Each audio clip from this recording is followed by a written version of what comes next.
Assalamualaikum warahmatullahi wabarakatuh. Perkenalkan kami dari kelompok 11 yang berkontakkan saya Julian Safwan dan teman saya Al-Hafidh Mizani. Hari ini kami akan membawakan presentasi dari chapter 14 yang berjudul Instruction Set Addressing Modes and Format, yang dimana materi ini sangat penting karena membahas bagaimana proses mengakses data melalui berbagai teknik penyelamatan dan bagaimana instruksi dikemas dalam format tertentu. Selanjutnya, addressing modes atau mode penyelamatan. Kita mulai dari konsep dasar dulu, di mana di dalam sebuah instruksi bagian alamat biasanya kecil, tetapi kita ingin bisa mengakses lokasi memori yang luas. Untuk menyiasati digunakan berbagai mode penyelamatan. Setiap mode punya kelebihan dan kekurangannya masing-masing, seperti fleksibilitas penyelamatan, jumlah referensi memori, dan kompleksitas perhitungan.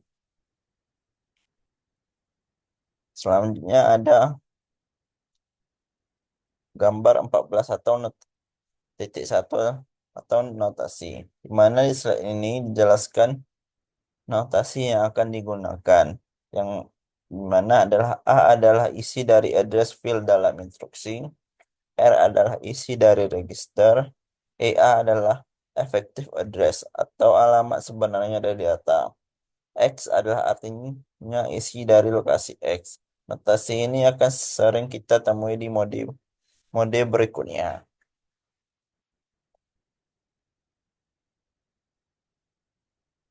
Sebenarnya tabel 14.1 atau yang dimana basic addressing models. Tabel ini menunjukkan bagaimana tiap mode menghitung alamat efektif di sistem tanpa virtual memory. EA ada sama dengan alamat fisik langsung. Di sistem dengan virtual memory, EA sama dengan alamat virtual yang diterjemahkan oleh MMU. Program tidak melihat proses konversi ini. Semua terjadi secara otomatis oleh sistem.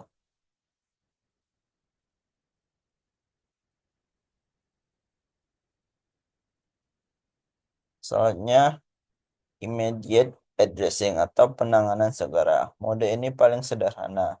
Data langsung tertulis dalam instruksi, yang dimana keuntungannya yaitu tidak perlu akses memori lagi, jadi cepat. Kekurangannya, ukuran datanya terbatas oleh ukuran file alamat. Selanjutnya ada direct addressing. Di sini instruksi berisi alamat tempat data berada sama EA sama dengan A. Hanya butuh satu akses memori, tapi hanya bisa mengakses memori dalam ruangan yang kecil. Ini umumnya di komputer zaman dulu, tapi jarang di arsitektur modern. Selanjutnya indirect addressing atau pengelamatan tidak langsung. Di mode ini isi addressing field bukan data, tapi alamat dari alamat, yang dimana EA sama dengan A. Jadi butuh dua kali akses memori. Pertama ambil alamat operan, kedua ambil data operan, yang dimana keuntungnya bisa menjangkau lebih banyak alamat, tapi ini membuat instruksi lebih lambat. Selanjutnya ada register addressing atau daftar pengamatan. Mirip dengan direct, tapi address field menunjukkan register bukan memori, yang dimana EA sama dengan R. Karena register cepat, mode ini efisien, tapi jumlah register terbatas, hanya 8 sampai 32 biasanya. Selanjutnya, register indirect addressing atau daftarkan pengamatan tidak langsung. Mode ini seperti indirect addressing, tapi menggunakan register sebagai pointer, yang dimana EA sama dengan dalam kurung R terkurung, yang dimana keuntungan hemat satu referensi memori dan lebih cepat daripada indirect dari memori.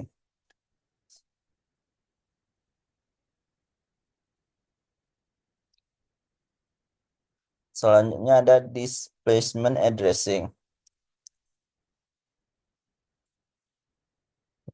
atau pengamatan perpindahan, di mana gabungan antara nilai konstan A dan isi register R, sehingga IA sama dengan A tambah dalam kurung R tutup kurung. Mode ini fleksibel dan umum digunakan dalam relative addressing, base register addressing, dan index. Contohnya adalah akses array atau variabel lokal dalam stack. Selanjutnya ada pengelamatan relatif. Register yang direferensikan secara implisit adalah penghitung program PC. Alamat instruksi berikutnya ditambah ke bidang alamat menghasilkan EA. Biasanya bidang alamat diperlukan sebagai angka komplement 2 untuk operasi ini. Dengan demikian, alamat efektif adalah perpindahan relatif terhadap mengeksploitasi konsep lokalitas. Menyimpan bit alamat dalam instruksi jika sebagian besar referensi memori relatif dekat dengan instruksi yang sedang diakses. Selanjutnya, pengelamatan register, yang dimana register direferensikan berisi alamat memori utama dan bidang alamat berisi perpindahan dari alamat tersebut. Selanjutnya, referensi register dapat bersifat eksplisit atau implisit. Selanjutnya, mengeksplorasi lokalitas referensi memori. Banyak pada pengalaman register dasar, cara yang nyaman untuk menerapkan segmentasi. Dan dalam beberapa implementasi, register berbasis segmen tunggal digunakan secara implisit. Dan pada kasus lain, penggunaan dapat memilih sebuah register untuk menyimpan alamat dasar dari sebuah segmen dan instruksi mereferensikannya secara eksplisit. Selanjutnya ada pengindeksan, di mana pada ini bidang alamat mereferensikan alamat memori utama dan register yang direferensikan berisi perpindahan positif dari alamat tersebut. Pada pengindeksan, metode penghitungan EA sama dengan pengalamatan register dasar, sehingga penggunaan yang penting adalah menyajikan mekanisme yang efisien melakukan operasi berulang. Terdapat 3 pengindeksan, yang ada pengindeksan otomatis, post-indexing, dan pra-pengindeksan. Selanjutnya ada pengamatan tumpukan atau stack addressing, yang dimana stack adalah struktur data LIFO atau LIFO tidak perlu menyebut alamat secara eksplisit karena proses selalu bekerja di atas stack, yang dimana stack pointer disimpan di register, sedangkan instruksi stack biasanya menggunakan pengamatan implisit, digunakan dalam pemanggilan fungsi push atau pop data dan pengelolaan variabel.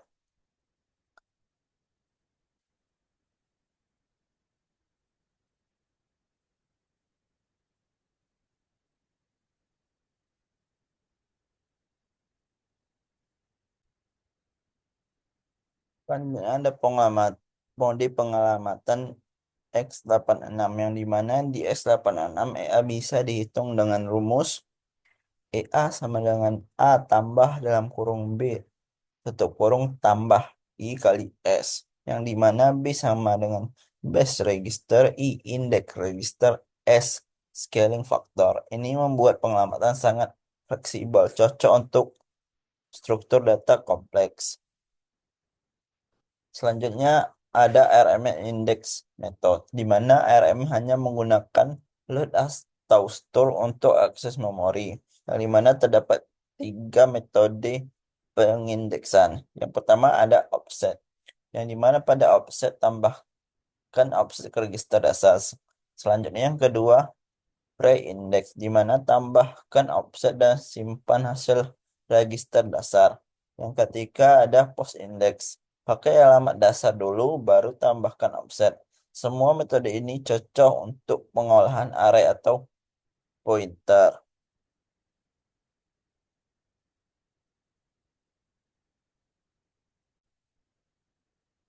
Selanjutnya ada pengalamatan instruksi pemrosesan data RMM dan instruksi cabang atau RM Data Processing and Breaks, di mana untuk instruksi data bisa pakai register langsung atau gabungan register dan immediate, di mana nilai dalam register bisa di-save sebelum digunakan. Untuk instruksi cabang breaks atau menggunakan pengamatan langsung, di mana nilai 24 bit digeser 2 bit ke kiri dan rentangnya bisa kurang lebih 32 bit dari PC.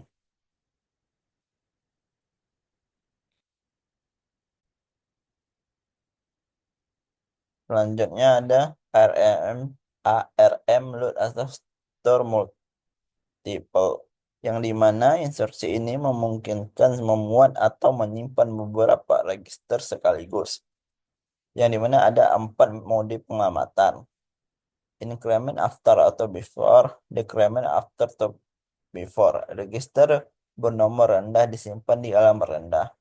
Ini efisien untuk operasi blok data dan stak.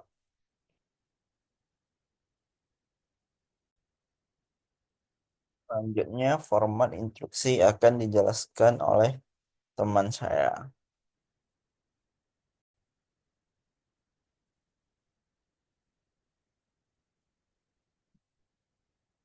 Baik, saya Alfred Nuzani akan melanjutkan penjelasan slide untuk bab 14 mengenai tentang set instruksi, mode, dan format pengamatan.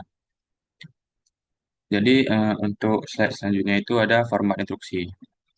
Jadi, format instruksi ini menentukan tata letak bit-bit instruksi dalam hal bidang konstituennya, yang mana harus menyertakan opcode dan secara implisit atau eksplisit, yang mana menunjukkan mode pengamatan untuk setiap operan.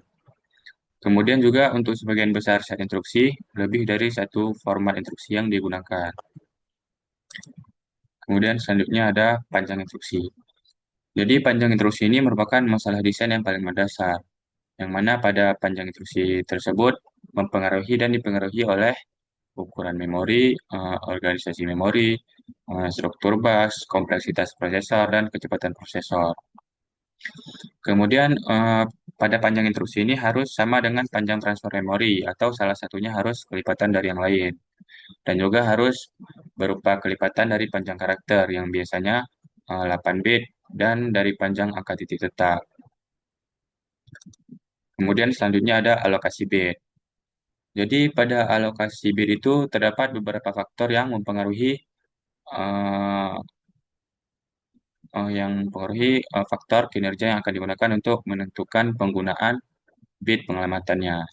Yang mana faktornya itu ada jumlah mode pengamatan, jumlah operan, register versus memori, jumlah set register, rentang alamat, dan perincian alamat.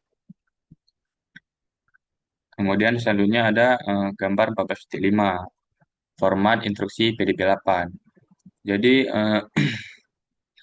salah satu desain instruksi yang paling sederhana untuk komputer serbaguna adalah PDP-8 atau Bell 75 bit.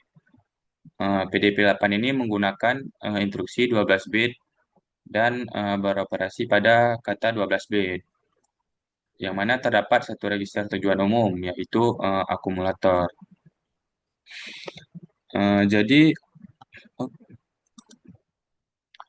gambar 14.5 ini menunjukkan format instruksi PDP-8, yang mana terdapat opcode 3 bit dan 3 jenis instruksi untuk opcode 0 sampai 5. Opcode 0 sampai 5. Yang mana formatnya adalah instruksi referensi memori alamat tunggal termasuk bit halaman dan bit tidak langsung. Kemudian dengan demikian hanya ada 6 operasi dasar untuk memperbesar kelompok operasi, yang mana opcode 7 mendefinisikan referensi register atau instruksi mikro. Dalam format ini, bit yang tersisa digunakan untuk mengkodekan operasi tambahan. Secara umum, setiap bit mendefinisikan operasi tertentu, misalnya uh, clear akumulator, dan bit-bit ini dapat digabungkan dalam satu instruksi. Kemudian, strategi instruksi mikro telah digunakan sejak PDP-1 oleh DEC dan dalam arti tertentu merupakan cikal bakal mesin mesin yang diprogram mikro saat ini yang akan dibahas di bagian 4. Opcode 6 merupakan operasi I/O 6 bit yang digunakan untuk memilih salah satu dari 64 perangkat dan 3 bit menentukan eh, perintah I/O tertentu. Kemudian selanjutnya ada format instruksi PDP-10. Jadi PDP-10 ini memiliki panjang kata 36 bit dan panjang instruksi 36 bit. Format instruksi tetap ditunjukkan pada gambar ke-14.6 ini, yang mana opcode menempati 9 bit, yang memungkinkan hingga 512 operasi. Yang mana faktanya itu total 365 instruksi yang berbeda didefinisikan. Sebagian besar instruksi memiliki dua alamat, yang mana salah satunya adalah satu dari 16 register tujuan umum. Dengan demikian, referensi operan ini menempati 4 bit, yang mana referensi operan lainnya dimulai dengan bidang alamat memori 18 bit. Kemudian, ini dapat digunakan sebagai operan langsung atau alamat memori. Pada penggunaan yang terakhir, pengindeksannya dan pengelamatan tidak langsung adalah diizinkan, yang mana register tujuan umum yang sama juga digunakan sebagai register indeks. Kemudian selanjutnya ada instruksi panjang variabel. Jadi pada instruksi panjang variabel ini variasinya dapat disediakan secara efisien dan ringkas. Kemudian dapat meningkatkan kompleksitas prosesor. Kemudian juga tidak menghilangkan keinginan untuk membuat semua panjang instruksi secara integral terkait dengan panjang kata. Jadi karena prosesor tidak mengetahui panjang instruksi berikutnya yang akan diambil, jadi strategi yang umum digunakan adalah mengambil sejumlah byte atau kata yang sama dengan setidaknya instruksi terpanjang yang mungkin. Kemudian terkadang beberapa instruksi diambil. Kemudian selanjutnya untuk slide ke-27 ada format instruksi untuk PDP-11. Jadi PDP-11 ini PDP-11 didesain untuk menyediakan set instruksi yang kuat dan fleksibel dalam batasan komputer minimal 16 bit. Eh, Jadi PDP-11 itu menggunakan satu set 8 register tujuan umum 16 bit, yang mana dua dari register ini memiliki artian tambahan, yang satu digunakan sebagai penunjuk tumpukan untuk operasi tumpukan tujuan khusus. Kemudian dan satu lagi digunakan sebagai penghitung program yang berisi alamat instruksi berikutnya. Lalu gambar 14.7 ini menunjukkan format instruksi PDP-11, yang mana 13 format yang berbeda digunakan, mencakup jenis instruksi 0, 1, dan 2 alamat. Kemudian opcode dapat bervariasi dari 4 hingga 16 bit. Kemudian referensi register memiliki panjang 6 bit, 3 bit mengidentifikasi register, dan 3 bit sisanya mengidentifikasi mode pengelamatan. PDP-11 ini diberkahi dengan serangkaian mode pengelamatan yang kaya. Salah satu keuntungannya menghubungkan mode pengelamatan ke operan daripada opcode, yang mana seperti kadang-kadang dilakukan adalah bahwa mode pengelamatan apapun dapat digunakan dengan opcode apapun. Kemudian instruksi PDP-11 biasanya terdiri dari satu kata 16 bit, yang mana untuk beberapa instruksi satu atau dua alamat memori ditambahkan sehingga eh, instruksi 32 bit dan 48 bit merupakan bagian dari eh, repertoarnya. Hal ini memberikan fleksibilitas lebih lanjut dalam pengamatan. Kemudian selanjutnya ada contoh instruksi fax, mana dapat terlihat pada gambar 14.8 berikut. Jadi instruksi fax itu dimulai dengan opcode 1 byte, yang mana ini cukup untuk menangani sebagian besar instruksi fax. Namun karena ada lebih dari 300 instruksi yang berbeda, 8 bit itu tidak cukup. Kode heksadesimal FD dan FF menunjukkan eh, opcode menunjukkan hmm, opcode yang diperluas dengan opcode yang sebenarnya ditentukan dalam byte kedua. Kemudian sisa instruksi terdiri dari hingga 6 penentu operan, yang mana penentu operan minimal adalah format 1 byte, di mana 4 byte paling kiri adalah mode alamat.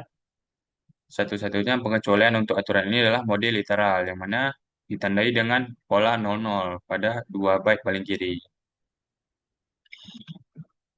Eh, yang mana akan menyisakan ruang untuk literal 6 bit. Karena pengecualian ini, total 12 mode pengamatan yang berbeda dapat ditemukan. Jadi penentu operan seringkali hanya terdiri dari 1 byte dengan 4 bit paling kanan menentukan salah satu dari 16 register tujuan umum. Kemudian selanjutnya untuk slide ke-29 merupakan format instruksi X86 yang dapat kita lihat pada gambar 14.9 berikut.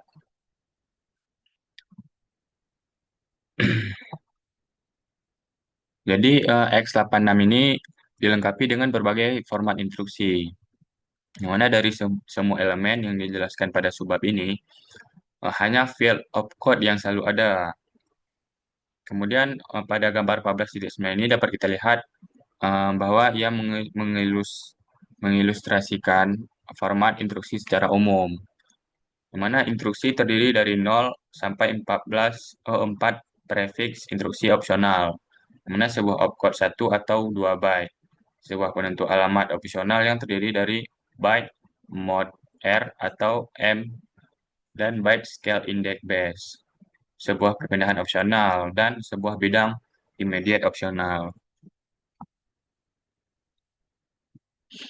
Jadi untuk awalan instruksinya itu, jika ada terdiri dari log awalan atau salah satu awalan berulang, maka awalan log digunakan untuk memastikan penggunaan memori bersama dalam lingkungan multiprosesor, yang mana pengulangan awalan menentukan operasi berulang dari sebuah string yang memungkinkan x86 untuk memproses string jauh lebih cepat dibandingkan dengan pengulangan perangkat lunak biasa. Hmm,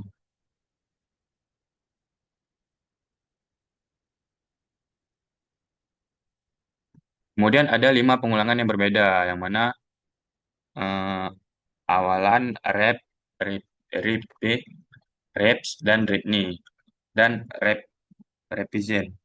Yang mana ketika rep absolut, awalan hadir. Operasi yang ditentukan dalam instruksi dijalankan berulang kali. Kemudian pada elemen string yang berurutan, jumlah pengulangan ditentukan dalam register CX. Awalan rep bersyarat menyebabkan instruksi untuk mengulang hingga hitungan di CX menjadi 0 atau hingga kondisi terpenuhi. Baik, jadi kemudian untuk selanjutnya itu ada format instruksi uh, ARM atau ARM.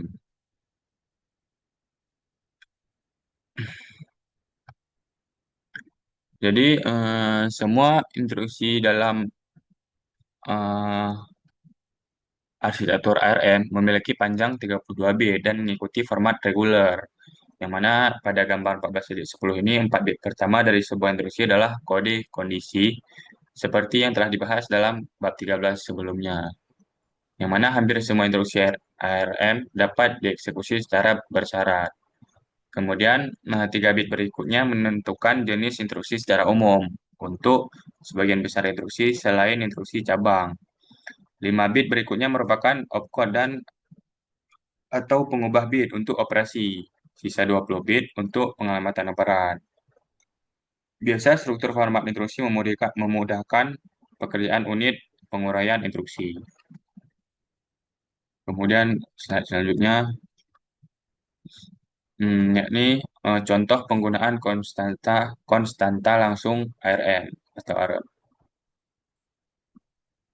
Jadi untuk mencapai kisaran nilai immediate yang lebih besar, format immediate pemrosesan data menentukan nilai immediate dan nilai rotate, yang mana nilai immediate 8 bit diperluas menjadi 32 bit dan kemudian diputar ke kanan eh, dengan jumlah bit yang sama dengan 2 kali nilai putar 4 bit.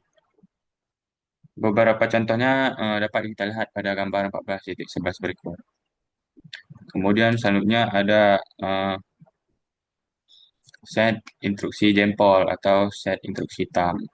Jadi, set instruksi thumb itu merupakan sebuah subset yang dikodekan ulang dari set instruksi ARM, yang mana thumb ini dirancang untuk meningkatkan kinerja implementasi ARM yang menggunakan bus data memori 16 bit atau lebih sempit, dan untuk memungkinkan kepadatan kode yang lebih baik daripada yang disediakan oleh set instruksi ARM.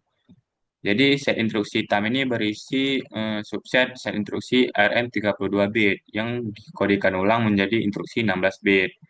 Eh, Penghematan dicapai dengan cara berikut. Yang mana yang pertama itu ada instruksi jempol tidak bersyarat. Jadi pada instruksi jempol atau thumb tidak bersyarat ini sehingga bidang kode kondisi tidak digunakan. Selain itu, semua instruksi aritmatika dan logika thumb memperbarui bendera kondisi, sehingga bit bendera pembaruan tidak diperlukan. Penghematan 5 bit. Baik, jadi selanjutnya itu set instruksi thumb 2 atau set instruksi jempol kedua.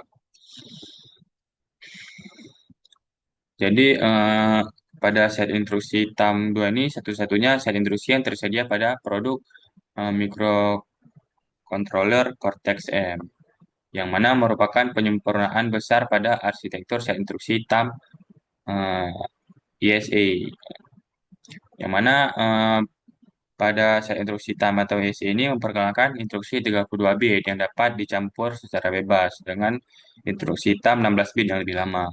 Kemudian sebagian besar instruksi thumb 32 bit tidak bersyarat, sedangkan hampir semua instruksi RM dapat bersyarat. Kemudian juga memperkenalkan instruksi if 10 atau IT baru yang memberikan banyak fungsionalitas bidang kondisi dalam instruksi RM.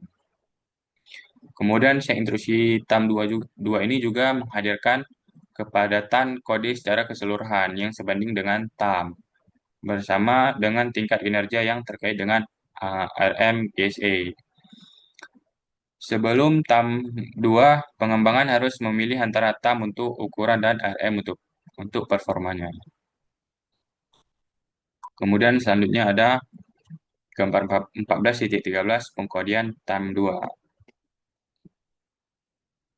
Jadi gambar 14.13 ini menunjukkan bagaimana instruksi TAM 32 bit yang baru dikodekan. Pengkodian ini kompatibel dengan instruksi cabang tanpa syarat TAM yang sudah ada, yang mana memiliki pola bit 1100 pada 5 bit paling kiri dan instruksi tersebut.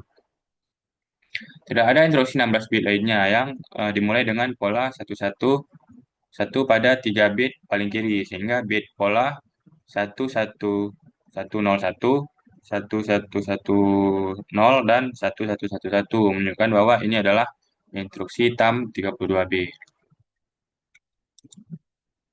Baik, mungkin hanya sekian penjelasan dari saya.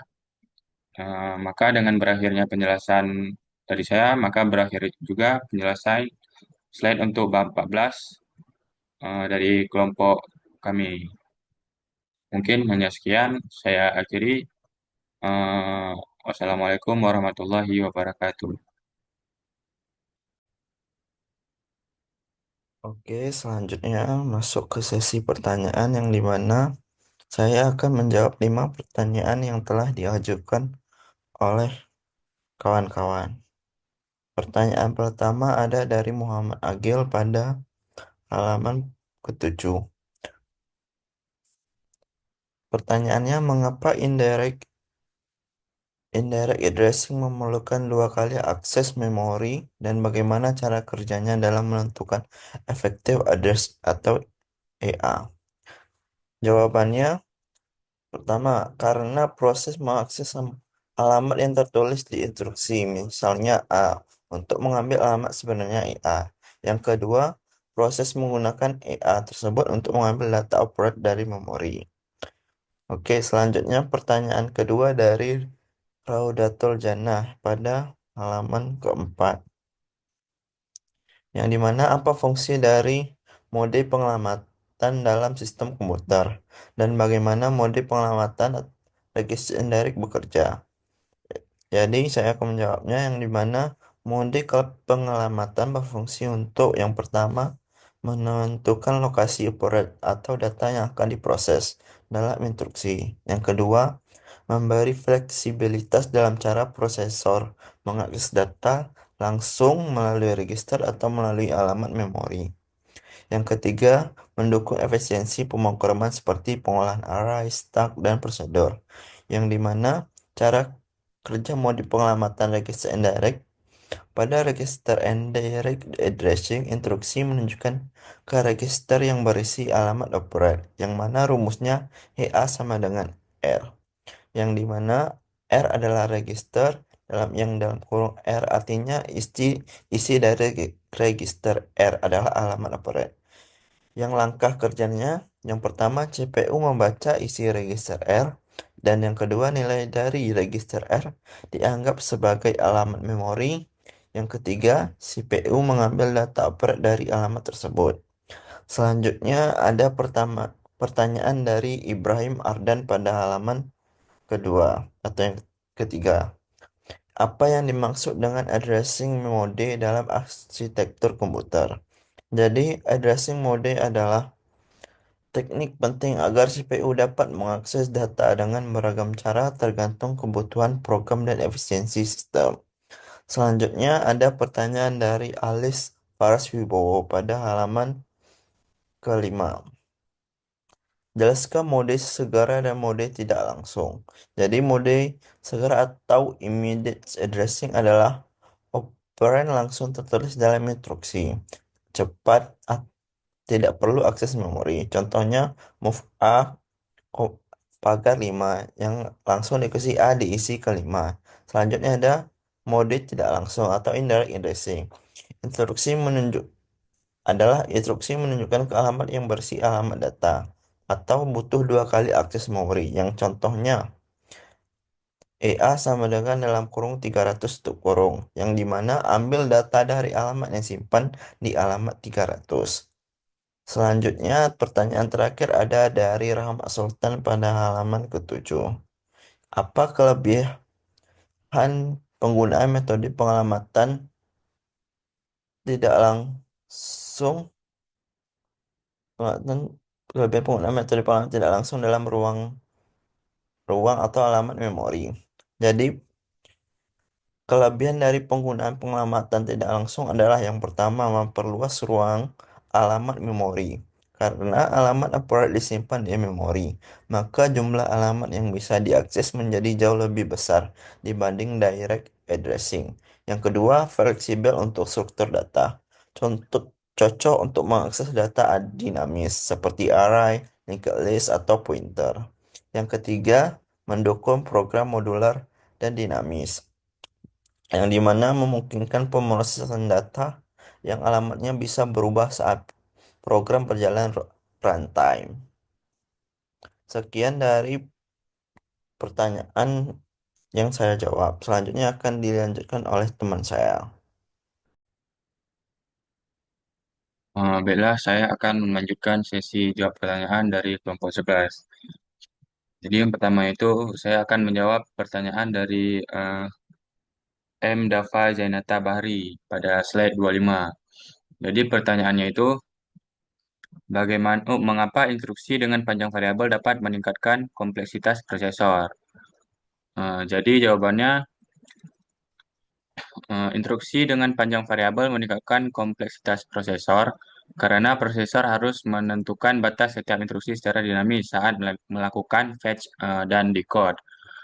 Eh, Kemudian tidak seperti instruksi berpanjang tetap yang strukturnya konsisten. Instruksi variabel memerlukan logika tambahan untuk mengenali panjang dan bagian-bagian instruksi, sehingga mempersulit proses decoding dan implementasi pipelining. Selain itu, teknik seperti prefetching dan caching menjadi kurang efisien karena sulit memprediksi ukuran instruksi berikutnya. Akibatnya, desain prosesor harus lebih kompleks untuk menangani fleksibilitas ini. Kemudian selanjutnya saya akan menjawab pertanyaan dari Muhammad Agil, yakni pada slide ke-7. Jadi pertanyaannya itu, mengapa indirect addressing memerlukan dua kali akses memori dan bagaimana cara kerjanya dalam menentukan effective address atau EA? Jadi jawabannya itu eh, eh, eh, indirect indirect addressing memerlukan dua kali akses memori karena cara kerjanya melibatkan pengambilan alamat sebenarnya atau effective address atau EA dari lokasi memori lain, bukan langsung dari instruksi itu sendiri. Artinya alamat yang digunakan oleh instruksi tidak langsung menunjukkan ke data, akan tetapi melainkan menunjukkan ke lokasi memori yang berisi alamat data. Kemudian selanjutnya saya akan menjawab pertanyaan hmm,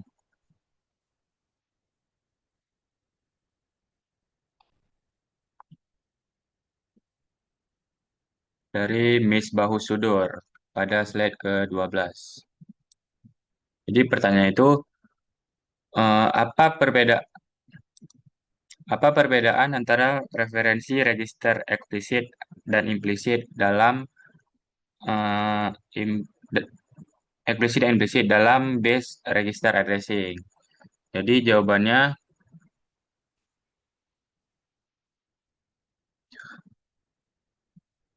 dalam base register addressing, perbedaan antara referensi register eksplisit dan implisit terletak pada cara register base digunakan dalam instruksi. Yang mana referensi register eksplisit berarti bahwa register yang berfungsi sebagai base address disebut secara langsung dalam instruksi. Misalnya, dalam instruksi seperti load R1, 8R2, register R2 digunakan secara eksplisit sebagai base dan halaman efektif dihitung dengan menjumlahkan offset 8 dengan isi dari register 2. Pendekatan ini memberikan fleksibilitas lebih karena programmer dapat memilih register base yang berbeda sesuai kebutuhannya. Kemudian selanjutnya saya akan menjawab pertanyaan dari Rido Maulana. Pertanyaannya itu pada slide ke-15. Mana pertanyaannya? Mengapa pointer penting dalam pengalamatan tumpukan dan bagaimana cara kerjanya dalam referensi memori? Jadi jawabannya itu pointer sangat penting dalam pengalamatan tumpukan karena digunakan untuk melacak posisi elemen terakhir yang disimpan, yang mana biasanya melalui stack pointer atau SP.